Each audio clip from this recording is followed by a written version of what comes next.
बाबा नमस्कार. नमस्कार. बाबा हा 35 गट आहे. हो.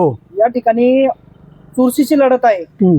या ठिकाणी शिवसेनेचे उबाटा गटामधून गुलाब पारखे, हं. आशाताई बुचके आणि संतोष चव्हाण यांची निवडणूक आहे. हे 3 उमेदवार रिंगणामध्ये आहेत. तर ते या उमेदवारांमध्ये या तुमच्या 35 गावामध्ये मतदानाचा कौल किंवा मतदार कोणाच्या बाजूने जास्त राहील? मी माझ्या मताने संतोषदादा चव्हाण यांच्या बाजूने मतदानाचं कौल होईल असं मला वाटतं. त्यांची काही कामांची पद्धत, त्यांचं लोकांमध्ये वागणं वगैरे कशा प्रकारचं आहे बाबा?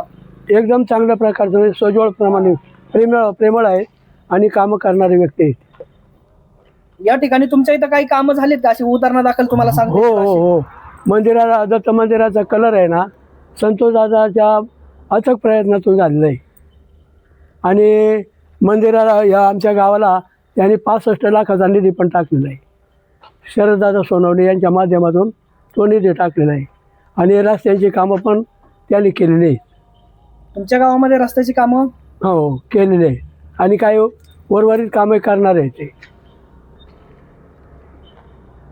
अजून काही बाजार समितीमध्ये ते आहेत. शेतकऱ्यांसाठी काही कामं केलेली आहेत का बाबा या ठिकाणी? बाजार समितीत सुद्धा त्यांनी भरपूर कामं केली आहे. बाजार समितीवर त्यांचं काम कसं आहे? एकदम चांगलं आहे. त्यांच्यासोबत आशाताई बुचके, पारखे हे हो. सुद्धा आहेत. त्यांनी याच्या अगोदर पण काही टर्म घेतलेले आहेत, जिंकून आलेले आहेत. त्यांची कामं कशी आहेत मग? नाही त्यांची कामं चांगली आहेत. ते मला काय त्यांच्या विरोधातून मला बोलायचं नाही. सगळे माणसांची कामं चांगली आहेत. परंतु कसं काय का हे राजकारण आहे. या राजकारणाचा आपला विषय काही नाही.